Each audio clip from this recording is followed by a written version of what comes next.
Un grillo en tu almohada. Lecturas compartidas.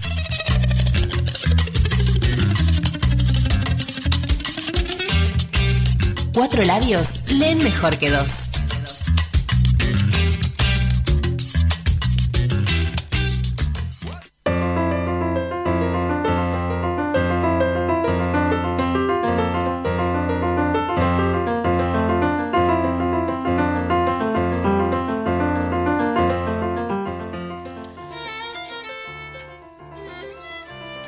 Esto ocurría hace menos de 7 meses, a fines de diciembre de 1936.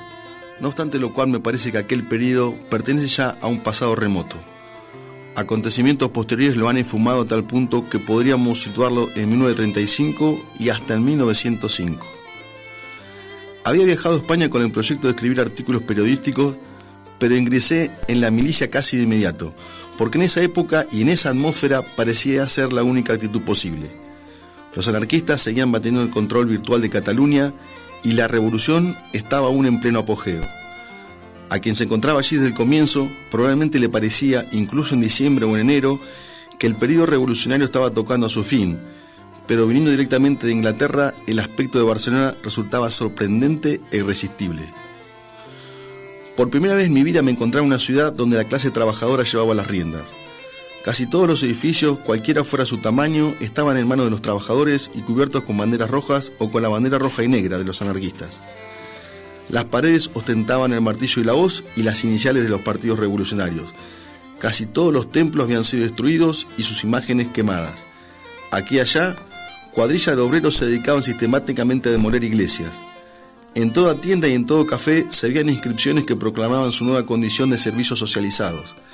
Hasta los lustrabotas habían sido colectivizados y sus cajas estaban pintadas de rojo y negro. Mozos y vendedores miraban al cliente cara a cara y lo trataban como un igual. Las formas serviles o incluso ceremoniosas del lenguaje habían desaparecido.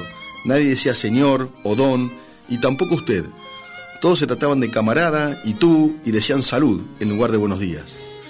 La ley prohibía dar propinas de la época de Primo de Rivera. Tuve mi primera experiencia al recibir un sermón del gerente del hotel por tratar de dársela a un ascensorista. No quedaban automotores privados, pues habían sido requisados, y los tranvías y taxis, además de buena parte de los otros transportes, ostentaban los colores rojo y negro. En todas partes había murales revolucionarios que lanzaban sus llamaradas en limpios rojos y azules, junto a los cuales los pocos carteles de propaganda restantes semejaban manchas de barro.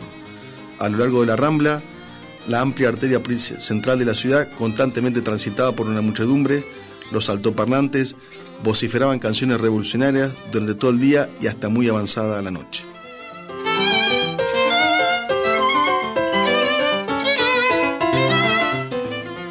El aspecto de la muchedumbre era lo que más extrañeza causaba. Parecía una ciudad en la que las clases adineradas habían dejado de existir. Con la excepción de un escaso número de mujeres y de extranjeros, no había gente bien vestida. Casi todo el mundo llevaba tosca ropa de trabajo, o bien overoles azules o alguna variante del uniforme miliciano. Ello resultaba extraño y conmovedor. En todo esto había mucho que yo no comprendía y que en cierto sentido incluso no me gustaba, pero reconocí de inmediato la existencia de un estado de cosas por el que valía la pena luchar.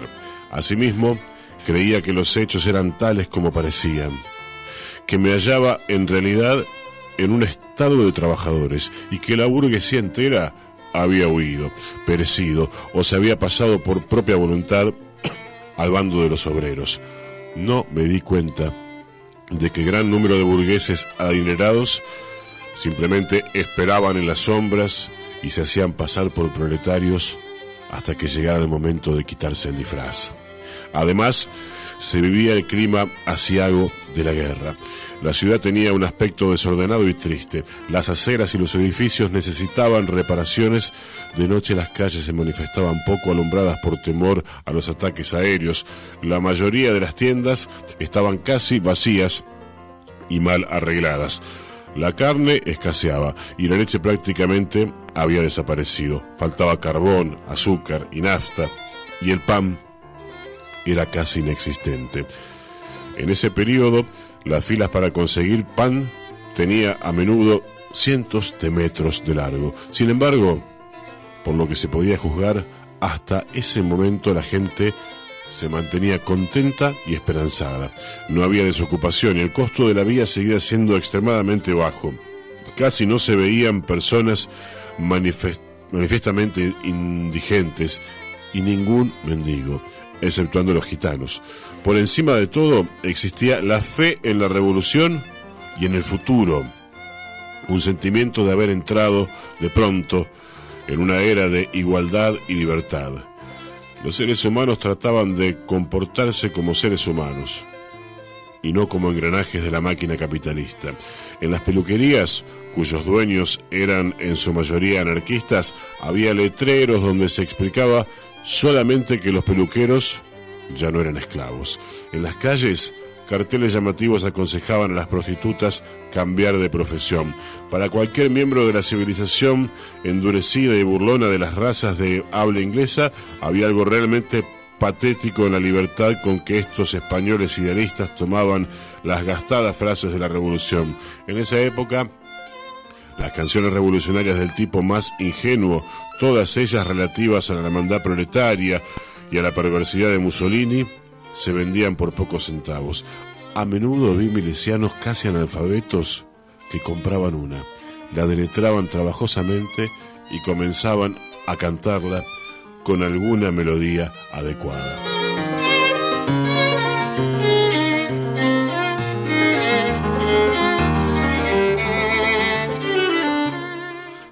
Durante todo ese tiempo yo me encontraba en los cuarteles con el objetivo, según manifestaban, de recibir una preparación militar. Al unirme a la milicia me informaron que sería enviado al frente al día siguiente, pero en realidad tuve que esperar hasta una nueva centuria que estuviera lista. Las milicias de trabajadores, apresuradamente reclutadas entre los gremios al comienzo de la guerra, aún no habían sido organizadas sobre una base militar común.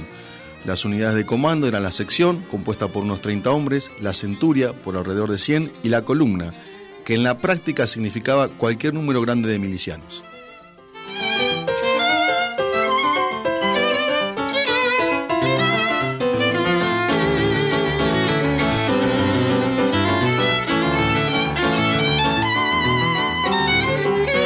Estamos compartiendo lecturas con Leandro Aparicio. Muy buenas tardes, gracias por venir. ¿Cómo estás? Gracias a vos por invitarme. Un placer. ¿Qué estamos leyendo?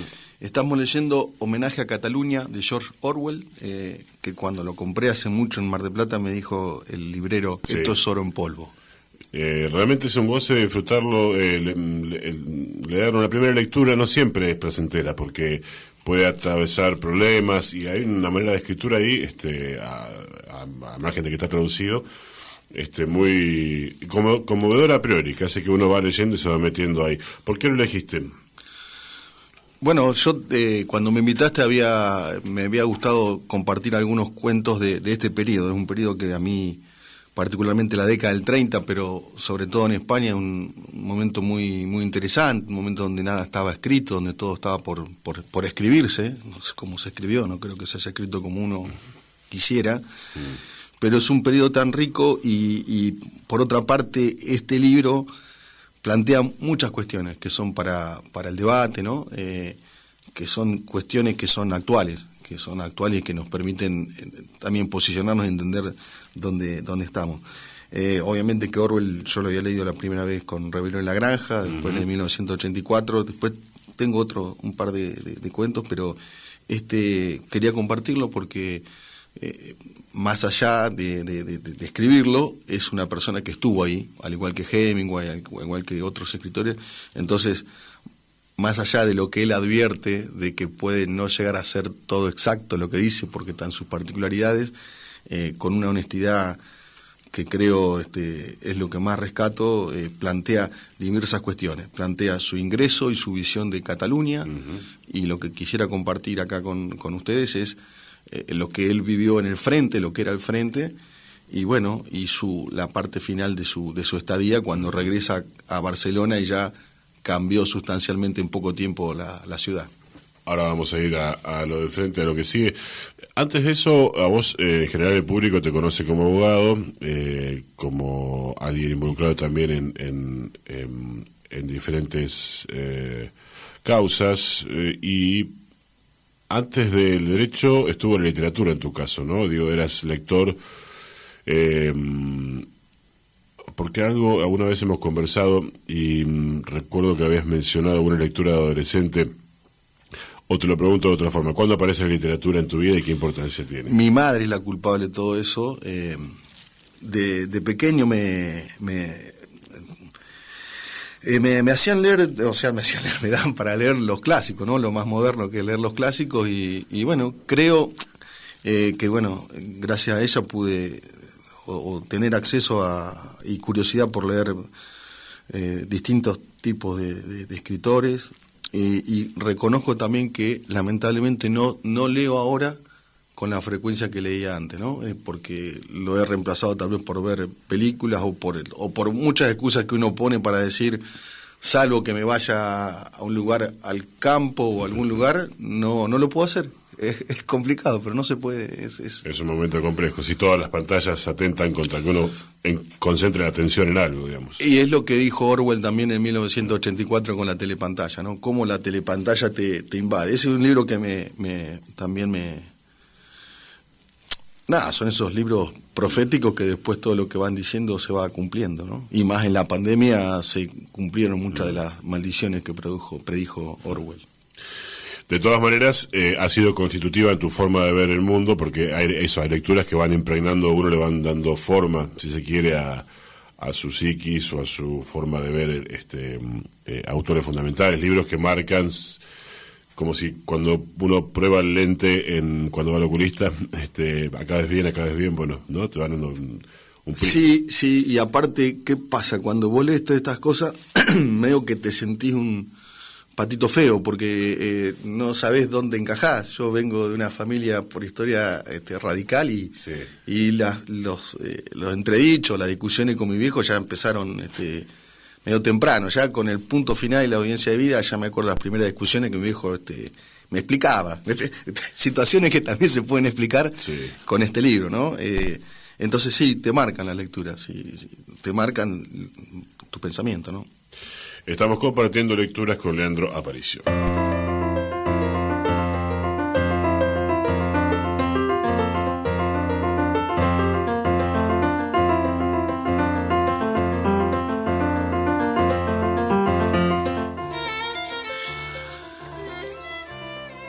Ya en el frente, la rutina diaria, la tarea común, hacer guardias, patrullar, cavar, lluvia, barro, vientos aullantes y ocasionales nevadas. Recién a mediados de abril, las noches se tornaron algo más cálidas. Hacia arriba, en la meseta, los días de marzo se parecían en su mayoría a los de Inglaterra, con sus brillantes cielos azules y vientos continuos. En el lugar donde la línea del frente atravesaba huertos y jardines desiertos, la cebada de invierno ya tenía unos 30 centímetros de altura, capullos blancos se formaban en los cerezos y, buscando las zanjas, se podían encontrar violetas y una especie de jacinto silvestre semejante a un mal ejemplar de campanilla azul. Inmediatamente detrás de la línea corría un hermoso y burbujeante arroyito verde. Era la primera agua transparente que había visto de mi llegada. Cierto día apreté los dientes y me metí en él para darme el único baño en 6 semanas.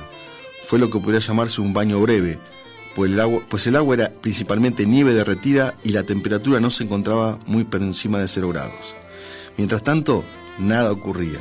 Jamás ocurría nada. Los ingleses habían adquirido el hábito de decir que esta no era una guerra, sino una maldita pantomima.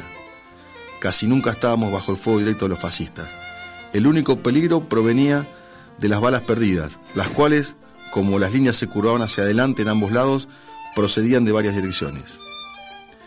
Todas las bajas en este periodo se debieron a esta causa. El silbido y el estallido de los proyectiles era considerado en realidad como una especie de diversión. Los fascistas nunca arrojaban bombas sobre nuestro parapeto. Unos centenares de metros detrás de nosotros había un establecimiento de campo con grandes edificios llamado La Granja, utilizado como depósito, cuartel general y cocina en nuestro sector. Ese era el blanco de los artilleros fascistas. Pero como estaban a 5 o 6 kilómetros de distancia y no apuntaban bien, jamás lograron algo más que romper las ventanas y hacer saltar trocitos de las paredes. Solo se corría peligro si uno se encontraba ascendiendo cuando comenzaba el fuego y si las bombas caían a ambos lados del camino. Aprendimos casi enseguida el misterioso arte de adivinar por el sonido de un proyectil a qué distancia caería. Las bombas que los fascistas disparaban en ese periodo eran vergonzosamente malas. Aunque usaban proyectiles de 150 milímetros, nunca hacía un orificio mayor de 2 metros de ancho por 1 de profundidad, y por lo menos uno de 4 no explotaba. Corrían los habituales cuentos románticos de sabotaje en las fábricas fascistas y de proyectiles sin explotar en los que, en lugar de la carga, se encontraba un pedazo de papel con la leyenda Frente Rojo, pero nunca vi ninguno. La verdad es que se trataba de proyectiles viejísimos. Alguien encontró una vez una espoleta con la fecha 1917. Los cañones fascistas eran de la misma construcción y calibre que los nuestros, y a menudo se reacondicionaban los proyectiles sin explotar y se los volvió a utilizar. Se decía que un viejo proyectil con sobrenombre propio viajaba todos los días de uno a otro lado sin explotar jamás.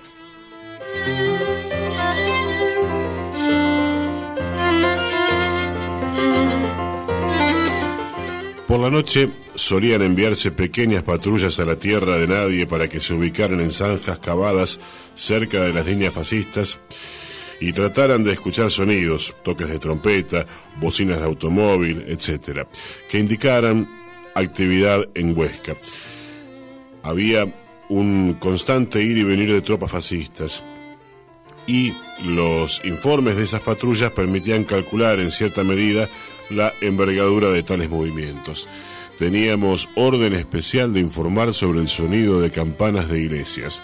Según parecía, los fascistas siempre oían misa antes de entrar en acción. Entre los campos y los huertos había chozas de barro abandonadas que convenía explorar con un fósforo encendido luego de obturar las ventanas. A veces se encontraba un valioso botín, tal como un hacha pequeña o una caramañola fascista, mejor que las nuestras y muy codiciadas. También se podía explorar durante el día, pero entonces era necesario estar casi todo el tiempo en 4 patas. Resultaba extraño arrastrarse por esos campos vacíos donde todo se había detenido en el preciso momento de la cosecha. Los cultivos del año anterior no se habían tocado. Las viñas, sin podar, serpenteaban sobre el terreno. Las mazorcas de maíz estaban duras como piedra. La remolacha forrajera se había hipertrofiado en montones boscosos. Cómo deben haber maldecido ambos ejércitos los campesinos. A veces grupos de hombres salían a juntar papas en la tierra de nadie. A 2 kilómetros hacia nuestra derecha, donde ambas líneas estaban más próximas, había una huerta de papas frecuentada por los 2 bandos. Nosotros íbamos durante el día y ellos solo por la noche, ya que se encontraba dominada por nuestras ametralladoras. Una noche, con gran indignación nuestra, se lanzaron en masa y limpiaron todo el terreno. Descubrimos otra un poco más adelante, donde prácticamente no había ninguna protección y teníamos que recoger las papas de bruces, posición realmente agotadora. Si las ametralladoras fascistas nos descubrían, debíamos aplastarnos como la rata que pasa por debajo de una puerta mientras las balas se deshacían los torrones a nuestro alrededor. En ese momento parecía valer la pena. Las papas comenzaban a escasear. Si uno conseguía llenar una bolsa, podía cambiarlas en la cocina por un frasco de café.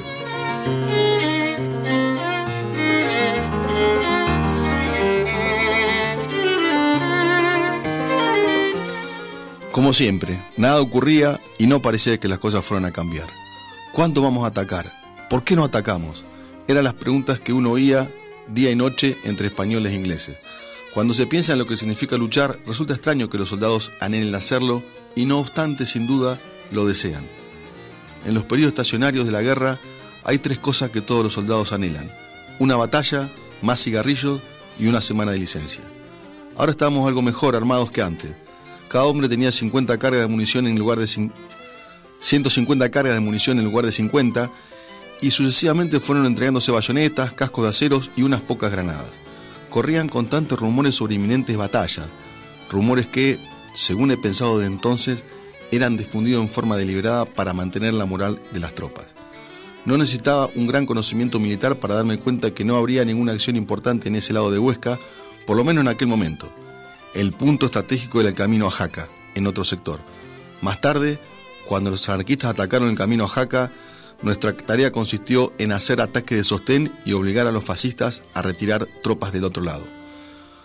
Varios cientos de refugiados alemanes que servían en el POUM habían constituido un batallón especial llamado Batallón de Choque, el cual desde un punto de vista militar se encontraba en un nivel distinto del alcanzado por el resto de la milicia. Sin duda, se parecían más a soldados que cualquier otra tropa que yo haya visto en España, exceptuando la Guardia de Asalto y sectores de la Columna Internacional. Este batallón tuvo a su cargo la única acción que durante ese periodo, unas 3 semanas, se inició desde nuestro sector.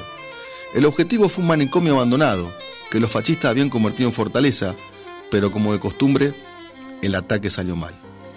¿Cuántas operaciones efectuadas en esta guerra por tropas del gobierno no salieron mal?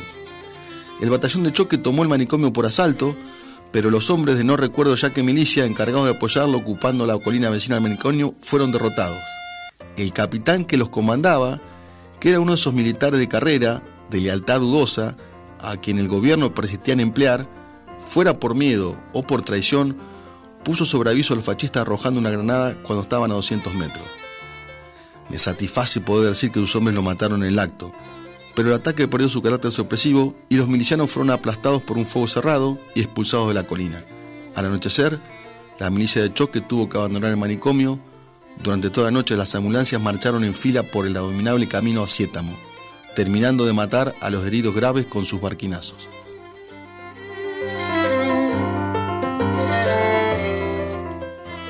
Seguimos compartiendo lecturas con Leandro Aparicio. Recordemos, por favor, qué estamos leyendo. Estamos leyendo ya en homenaje a Cataluña de George Orwell, o otros libros dicen Cataluña 1936, la parte ya donde él va al frente, bastante aburrido, lo que más se queja del frío, ¿no? Y de otras vicisitudes, casi que no tuvo ninguna participación. Es un periodo donde también hace todo un análisis de cómo las distintas fuerzas fueron mandadas a tal lado, y en su caso él entiende, piensa, denunció que fueron carne de cañón, especialmente los anarquistas. Y señalabas inicialmente en esta conversación que encontrás en este libro herramientas para pensar la actualidad o problemas de la actualidad. Entonces, por ejemplo... Bueno, básicamente de dónde se para uno para hacer periodismo, porque este es un libro periodístico, ¿no? Uh-huh. Entonces él discurre en algunas situaciones de lo que pasó en Barcelona y lo que dice es que tanto de un lado como del otro vas a escuchar todo propaganda, ¿no? Entonces son cuestiones que uno se plantea cuando mira los medios de información, que escucha, que ve, mucho más acentuado que en este caso, ¿no? Eso por un lado. Y por otro lado, lo que más siempre me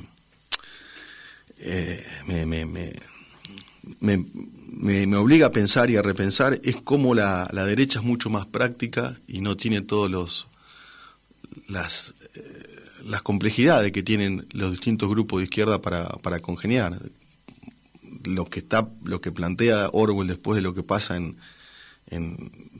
a medida que transcurre la guerra civil, la purga que sufrieron los anarquistas por parte del grupo estalinistas y las distintas facciones, es algo que también se da en este momento, que es muy complejo que las fuerzas de sectores progresistas, de izquierda, se puedan reunir. Y también lo que plantea casi al final es esa situación que él, decir, bueno, vamos a hacer la revolución, pero vamos a aliarnos al capital. Y entonces... ¿sirve? ¿No sirve? Es un poco lo que uno ve de mucha gente de izquierda que por una situación, algunos también, gente mayor, me han dicho, esta es la última oportunidad que tengo. Yo sí, este es el proyecto que elegí. Y a veces uno se para en las discusiones para no andar marcándole todas las cuestiones que uno ve en el kirchnerismo, porque también estamos ya irrito y no ayuda a construir. No sé si soy claro porque es mucho más complejo, pero son 2 o 3 cuestiones que se plantearon en la Guerra Civil Española que obviamente se van a plantear acá. Más allá de decir que, preguntarnos muchas veces, ¿cuántas guerras civiles tuvimos en Argentina que están negadas, silenciadas, tergiversadas? Por lo menos hay tres episodios históricos que los puedo calificar como una guerra civil, ¿no? Cuando Buenos Aires, ya antes de estoy hablando a partir de la sanción de la Constitución, ¿no? Sí. Cómo fueron asesinados todos los federales en el interior, algo que está muy poco visto en lo que es la historia, ¿no? También, y ya un poco para hablar bien del radicalismo del siglo XIX, fue una guerra civil. Fueron 3 guerras en un episodio muy poco conocido, cuando Roca amenaza con bombardear Rosario si no se rinden, ¿no? Y obviamente que hubo también una guerra civil ya, por supuesto, en el periodo de la dictadura militar, pero también con posterioridad al derrocamiento de Irigoyen, como los distintos sindicalistas, anarquistas, socialistas fueron diezmados, asesinados. Quedaron muy poquitos cuando llegó Perón, y no sé qué suerte tuvieron en ese momento, ¿no? Estamos conversando con Leandro Aparicio. Claro, son temas de una enorme complejidad, estos, y que el espejo de la historia siempre es interesante, porque a veces uno atraviesa con angustia lo que ocurre en un momento determinado en el que uno está situado, hoy, por ejemplo, o 10 años atrás. Si uno mirara debates, no sé, el debate de la 125, el debate actualmente hoy de la jefa que renuncia a la conducción, el debate de el macrismo gobernando, bueno, o sea, de clases actuando en contra de sus intereses. Mira qué pasa con la CGT mientras el sueldo más que licuando se va desvaneciendo, por ejemplo, y mira la historia del movimiento obrero, en Argentina, en otros lugares de Latinoamérica, en España. Entonces son espejos que ayudan a pensar un poco, por fuera de la angustia, como decía, de la cosa cotidiana, ver que hay otros y otras que han pasado por circunstancias, ver experiencias de cómo se han resuelto o no. En general nada se resuelve, ¿no? Por otra parte, no como uno quisiera. Claro, no como uno quisiera. Ver ciertas continuidades de las derechas que efectivamente tienen capacidad para, por supuesto tienen luchas intestinas y otra serie de cosas, pero por lo menos para imponer políticas que se desplieguen en el tiempo. A los sectores populares nos cuesta más eso, poder articular, sostener. Y acá viene la parte de la pregunta. Y cuando uno ve todo eso, a la hora de pensarse uno como sujeto de la historia, uno como alguien que también juega algo, en un punto o podría jugar a algo, aunque después de todo el fin de la historia parece que no, hay como te ves vos en la ciudad, cómo ves a tu pueblo, el pueblo al cual perteneces, digamos, en este contexto. Quiero decir, todavía uno puede pensarse como sujeto de la historia, uno puede pensar proyectos que conmuevan hasta lo más profundo de lo popular, como para construir escenas que ha marcado a la humanidad, como esta situación, como la Revolución de Octubre del 17 y otras tantas que podremos mencionar según cada quien escriba a lo que escriba, ¿no? Yo no sé si es real o no, pero hay una frase que se la adjudican los chinos que dicen que es una maldición, que dicen ojalá te toquen tiempos interesantes, ¿no? Entonces, en ese contexto, me parece que lo que yo creo que he hecho es, en mi vida, ¿no? Sí. Tratar de comprender en dónde estamos parados. Y esto me ha... yo he sido concejal en un periodo muy complejo, del 99 al 2003, ¿no? Lo que más me puedo enorgullecer es que fui procesado por cortar la ruta al mismo de la Rúa, del cual yo formaba parte, ponele, del gobierno. Y después de ahí me fui de la política y empecé a ver cómo uno cuando entra ahí no ve o cambia la percepción de la realidad de todo lo que pasa. Entonces, desde el llano, uno de a pie ve cosas, que evidentemente no las puede ver cuando está en la función. Entonces, con esto, sí. ¿Qué te quiero decir? Que creo que lo peor está por venir, creo que la sociedad de una u otra manera se está corriendo cada vez más a la derecha. Creo que no es casual que un tipo como Milei se haya puesto como para correr toda la discusión y el eje para allá. Uh-huh. Estamos discutiendo vender órganos, pibes, sí, abiertamente, digamos, en medios de eso. Y creo también que es lamentablemente un fracaso de lo que es la representatividad de los partidos burgueses, para decirlo así. No hay más internas, no hay más participación, todo se decide en una mesita de 2 y 3 y nadie sabe después qué es lo que va a pasar. Y entonces vos ves que todo lo que pasa, alguien lo maneja, que no sabemos quién es, sí. Y creo que en algún momento, antes o temprano, algo va a pasar, algo tal vez parecido a lo del 2001, y espero estar del lado correcto, ¿no? Que siempre es el lado perdedor. No sé si contesto la pregunta porque a veces me voy para otros lados, pero... No, clarísimo.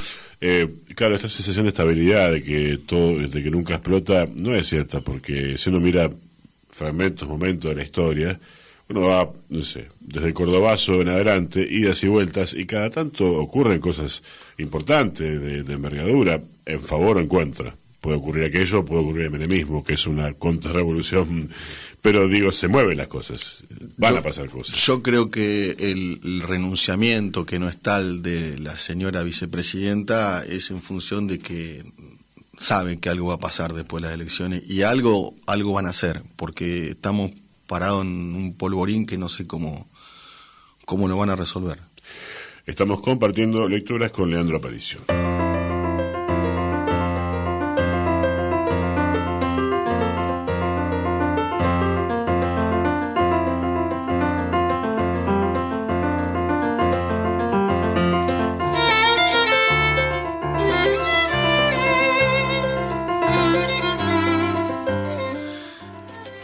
Quienes durante la guerra hicieron 2 visitas a Barcelona con intervalos de algunos meses, comentan los extraordinarios cambios que observaron en ella.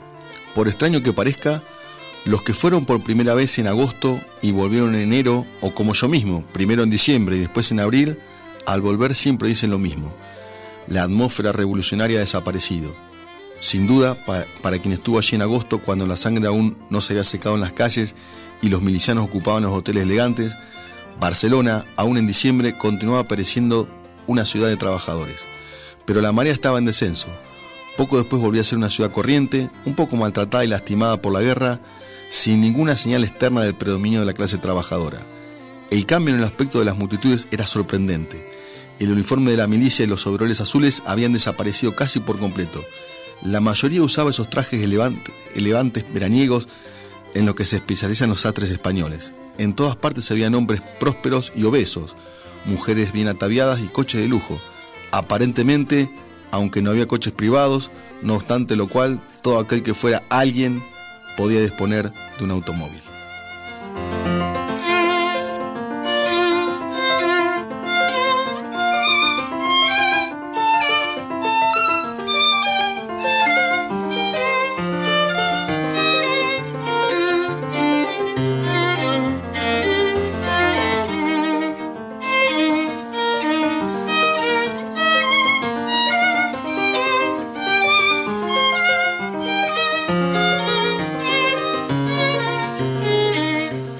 Durante esa primera semana, antes de que comenzara la lucha callejera, tuve varias preocupaciones que se entrelazaban en forma curiosa. En primer lugar, como ya dije, me dediqué a rodearme de las mayores comodidades posibles. Segundo, gracias a un cierto exceso en la comida y la bebida, mi salud se resintió durante toda esa semana. Solía sentirme mal, quedarme en cama la mitad del día, levantarme, volver a comer en exceso y volver a sentirme enfermo. Al mismo tiempo, me encontraba efectuando negociaciones secretas para comprar una pistola. La necesitaba urgentemente, pues en la lucha de trincheras resultaba mucho más útil que un fusil. Era muy difícil conseguir una. El gobierno las distribuía a los policías y a los oficiales del Ejército Popular, pero se negaba a entregarlas a la milicia. Era necesario comprarlas ilegalmente en los arsenales secretos de los anarquistas. Después de muchas molestias y tribulaciones, un amigo anarquista logró conseguirme una pequeña pistola automática calibre 26, arma bastante ineficaz y del todo inútil a más de pocos metros, pero siempre mejor que nada. Me encontraba además realizando trámites preliminares para abandonar la milicia del POM, e ingresar en alguna otra unidad que me permitiera llegar al frente de Madrid.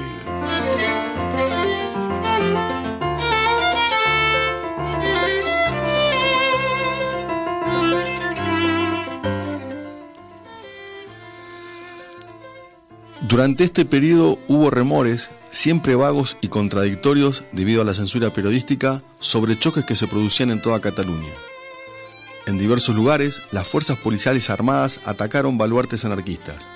En Puigcerdá, sobre la frontera francesa, un grupo de carabineros intentó apoderarse de la aduana, controlada por los anarquistas, y Antonio Martín, un conocido anarquista, murió en la refriega. Incidentes similares ocurrieron en Figueras y, según creo, en Tarragona. En los suburbios obreros de Barcelona se produjeron espontáneamente una serie de choques. Miembros de la CNT y de la UGT venían asesinándose unos a otros desde hace algún tiempo. En ciertas ocasiones, los crímenes estuvieron seguidos por gigantescos funerales provocativos, cuya finalidad deliberada era despertar odios políticos.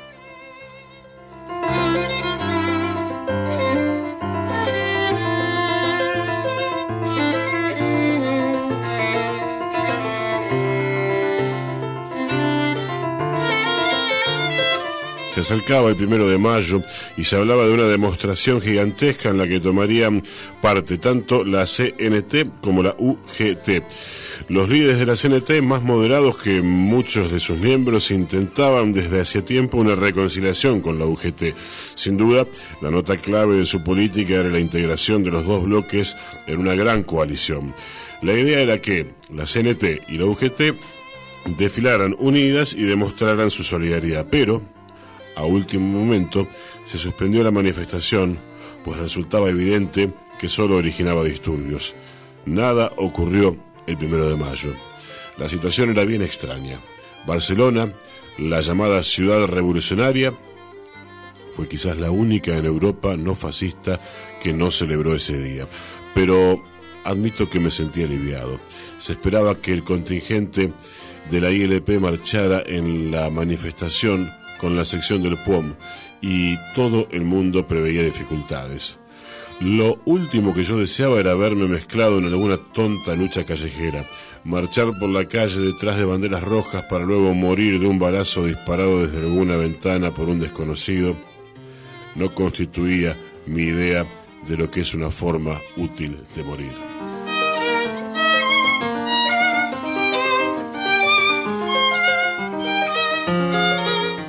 Estamos compartiendo lecturas con Leandro Aparicio y te pido una vez más que recordemos qué estamos leyendo. Estamos leyendo Homenaje a Cataluña y estamos leyendo específicamente en la vuelta, en el regreso a él del frente, cuando se producen los enfrentamientos entre los anarquistas y el gobierno en mayo de 1937. Uh-huh. Estaba pensando en esto de los momentos de la historia, las idas y vueltas, que un problema puede llegar a ser a veces idealizar, incluso creer que los momentos se congelen en favor o en contra, o creer que los actores políticos no son dinámicos. Hablamos de radicales y uno diría, bueno, por ejemplo, ¿qué significa ser radical? ¿Significa ser como Alem o significa ser como De la Rúa? Hablamos de peronismo y uno podría decir, bueno, ¿qué significa ser como Cook o Rodolfo Walsh? ¿O significa ser Guillermo Moreno? Bueno, y así hablamos de comunistas y podríamos decir aquellos que han puesto su vida o a un burócrata de comité, y así podríamos, ¿no? Digo, el movimiento popular es complejo, ¿no? En su composición, y sacando los partidos y los frentes políticos, ya hablando de temas en los que estés involucrado por tu mirada política, pero como profesional, también como abogado, temas complejos donde sectores de poder o de la justicia no quieren que, o del poder judicial no quieren que se avance. Ahí también hay muchos actores que no son previsibles en su respuesta, en su accionar. Pienso 2 o 3 temas por decir, no por meterse en alguno en particular, sino para que la audiencia se ubique. Pienso en Ángel Almada, pienso en Facundo Castro, dos, dije dos, de acá nomás, ¿no? Y podríamos mencionar otros. ¿Cuál es tu percepción en esos momentos de cómo se mueve el resto del mundo, las fuerzas sociales, políticas, la propia gente de a pie que se involucra y que frente al poder responde de una u otra forma? Es una pregunta muy amplia la que hago, pero es tal vez una invitación a que cuentes tu mirada en esos momentos que son de mucha tensión, ¿no? A veces. En distintas circunstancias, en estos casos específicamente, lo que yo siempre recomiendo, si es que puedo recomendar, es evitar el abrazo del oso del Estado. Ajá. Siempre de una u otra manera el Estado trata primero de venir a comprarte, de darte un cargo, de darle un cargo a un pariente tuyo, y esa es la primera mirada. Después, si no lo pueden hacer, lo que tratan es, por distintos actores, de desprestigiar a la víctima o desprestigiar a los abogados. Esto se dio en los dos casos que vos estás mencionando.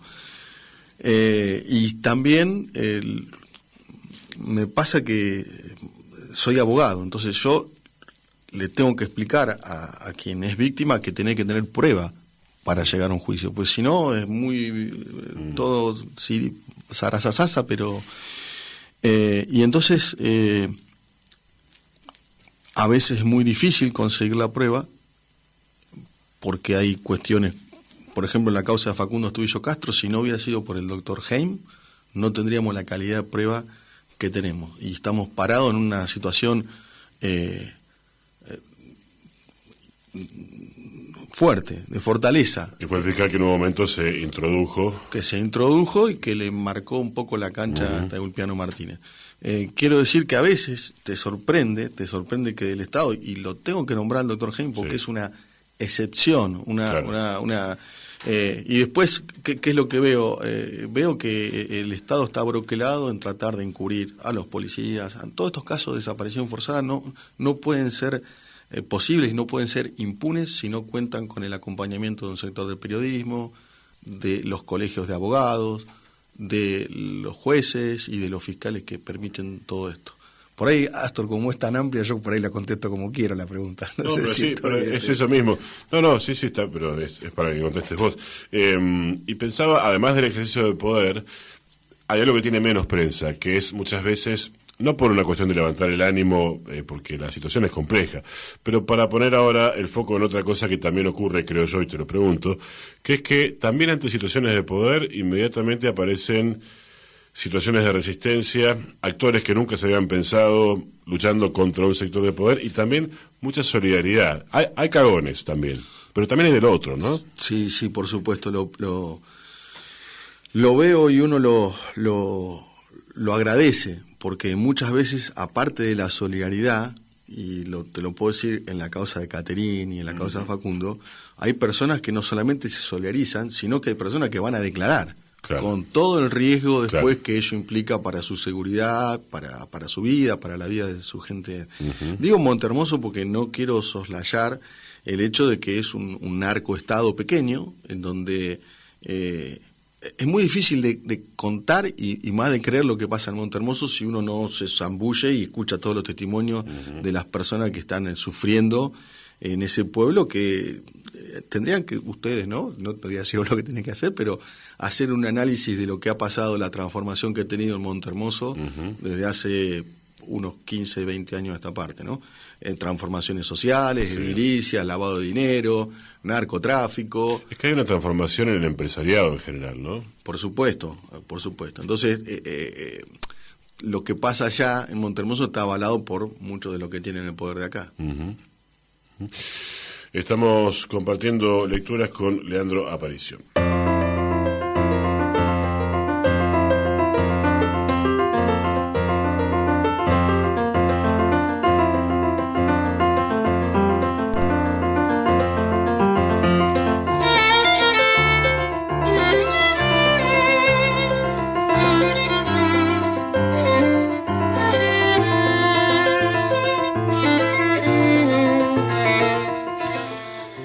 He tratado de escribir objetivamente sobre la lucha de Barcelona, aunque como es evidente, nadie puede ser por completo objetivo ante un acontecimiento de esta naturaleza.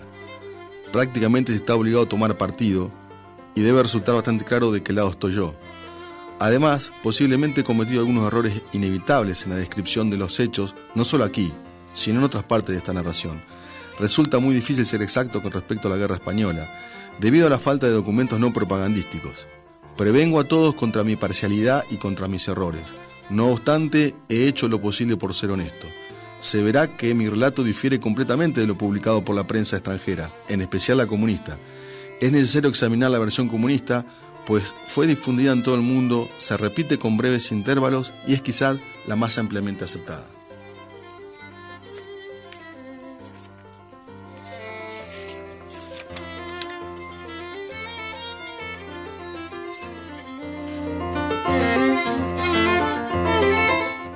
Supongo que solo he logrado transmitir en pequeñísima medida lo que esos meses en España significan para mí.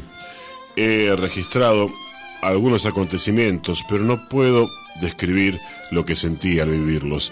Se confunden en esta experiencia paisajes, olores y sonidos que las palabras no pueden transmitir. El olor de las trincheras, la aurora en las montañas, el chasquido de las balas, el estrépito y el resplandor de las bombas, la luz clara y fría de las mañanas en Barcelona y el golpetear de las botas en el patio de los cuarteles allá por diciembre, cuando la gente todavía creía en la revolución, las colas para seguir comida, las bandejas rojinegras, las banderas rojinegras y los rostros de los milicianos españoles, sobre todo los rostros de los milicianos de los hombres que conocí en el frente y que ahora están quién sabe dónde, muertos en acción, inválidos, en la cárcel y muchos, espero, aún sanos y salvos. Buena suerte a todos ellos, ojalá ganen su guerra y echen de España a todos los extranjeros, alemanes, rusos e italianos.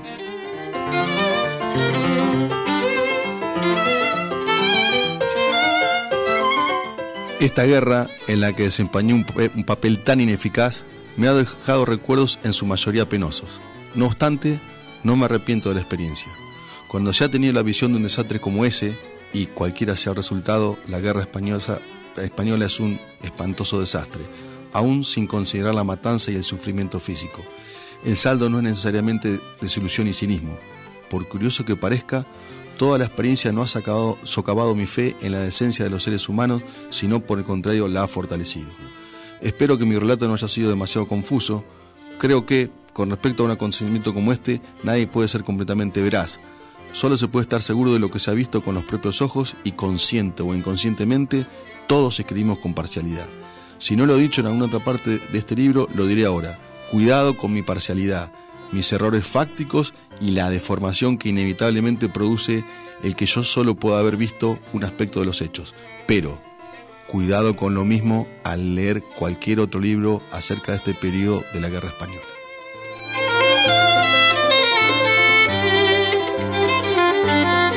¿Lo querés? Maravilloso, lo quiero, sí. George Orwell, homenaje a Cataluña, es lo que ha traído para compartir Leandro Aparicio. Y además le agradecemos el trabajo que se ha tomado por seleccionar distintos pasajes como para dar cuenta de, bueno, el desarrollo, digamos, del libro. Fuimos leyendo, bueno, desde el desembarco, digamos, hasta estas reflexiones finales. ¿Hay que dudar de uno? ¿O de las certezas de uno cuando se va construyendo? Siempre hay que replantearse si uno está haciendo lo correcto. Tengo un viejo amigo que decía, hijo, a veces miro mi sombra y yo mismo creo en mi sombra. Sí, ¿no? Porque a veces las certezas son la necesidad de aferrarse a cosas ante la angustia que aparece en la propia vida, en la propia existencia. Esto se puede dar en la política. Y las líneas políticas equivocadas pueden llevar a barbaridades. Aún digo, en el buen nombre y memoria de proyectos que han sido nobles, de trayectorias personales políticas que han sido nobles, en algún momento sentirse convencido de cosas de manera inamovible puede llevar a traspiés insospechados. Uno lo ve a veces de personas que, o de referencias y momentos políticos que no necesariamente se le puede achacar a malas actitudes o malicia, digamos, ¿no? Sino malas lecturas. Ahora, ¿cómo sabe uno que lo está leyendo bien la cosa, no? Y porque siempre entiendo tenés que rodearte de gente que te haga una crítica y no que te adule, porque ahí es donde me parece que se pierde toda la objetividad. Eso está interesante. que la crítica aparezca como una cosa elegida en el propio entorno, no la adulación. Claro, eso lleva a veces a lugares complejos. Bueno, agradeciéndote la visita, el trabajo, como dije en el libro, te dejo este último rato acá en la radio para que transmitas lo que quieras en función de lo que estás viendo en la actualidad, de lo que no te hayamos preguntado, incluido la charla que vos querías traer a partir del libro.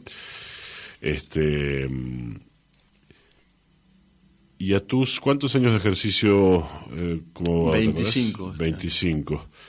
Esta esa pregunta que no por repetida es mala, ¿no? Si alguien hoy quisiera ingresar no a la facultad, sino al departamento de Derecho, bueno, en algún lugar, pensando en esta vocación, vamos a decir así, ¿qué se le transmite? Yo lo que te puedo decir que estaba feliz con que mi hija no haya querido ser abogado, ¿no? Eso, la sinceridad, y es una profesión que yo también me la he replanteado en un momento, y creo que a los 10 años de ser abogado, como que pude de alguna manera elegir las causas que quiero actuar. Entonces eso es una profesión muy compleja, no es una profesión ingrata.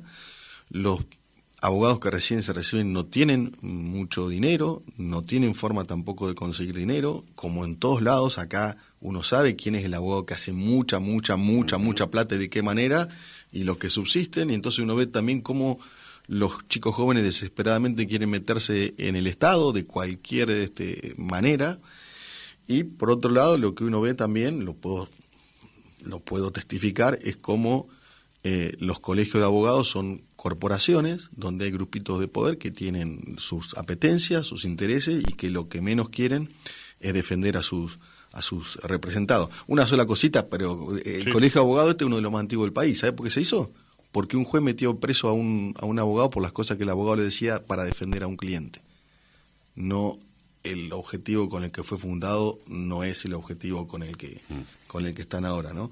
Así que nada, pero más allá de todo eso, feliz de poder hacer lo que quiero en esta profesión, feliz de que me vayan a buscar. Yo nunca fui a buscar una causa por más allá. La de Ángel Almada... Es una construcción de confianza muy importante, sólida. Me imagino que sí. Uno no habla viendo lo mismo en general, pero esa felicidad que decís, hoy la referencia en la ciudad, desde el punto de vista de un abogado, que alguien que la pasa mal por alguna cuestión de poder, inmediatamente va a aparecer, hablemos con Aparicio, en organizaciones populares, en la gente de a pie. Eso me imagino que un poco debe ser positivamente emocionante. Claro, eso lo te satisface, te llena de energía, y no solo eso, a mí me han denunciado fiscales que yo no sabía, y lo han llamado a mis clientes a declarar, y mi cliente diciéndole, pero poné lo que yo te digo, poné lo que yo te digo, no quiero que me cambien. Entonces, obviamente que es reconfortante, y estoy muy feliz de estar acá con ustedes, porque también les quiero decir que tengo mucha simpatía por FM de la Calle, mucho cariño, mucho afecto, y para mí también me reconforta que me hayas invitado a leer este libro. Espero que no haya sido pesado. Eso lo dirá la audiencia. Lo dirá la audiencia, que esperemos que sea crítica y que no nos adule. No hablamos de cine, bueno, queda para otra vez. Queda para otra vez, pero paso un chivito. Estamos acá para hacer un ciclo de cine de 3 películas que empezaría una en mayo, capaz que el 28 de mayo tenemos que hacer algunos ajustes. Pero bueno, es un ciclo de películas que no son convencionales, es una forma de replantear para que la gente venga a ver cine y charlemos. Y la primera película que quisiéramos compartir, si es que se puede hacer todo bien, es una película que habla de la violencia institucional, El largo viaje de Alejandro Bordón, un caso real que lo hace un amigo de DOCA, que es el lugar donde yo estoy militando, que se llama Marcelo Goyeneche, que aparte de ser director es sobrino del polaco Goyeneche, y está haciendo un documental respecto al polaco también. DOCA es un espacio que agrupa documentalistas. Documentalistas argentinos, sí, bastante picantes todos, o sea, movilizantes, no transan con el gobierno, no transan con el Estado, y bueno, me siento muy cómodo con ellos. Muchas gracias. Gracias a vos. Leandro Aparicio pasó por Lecturas Compartidas.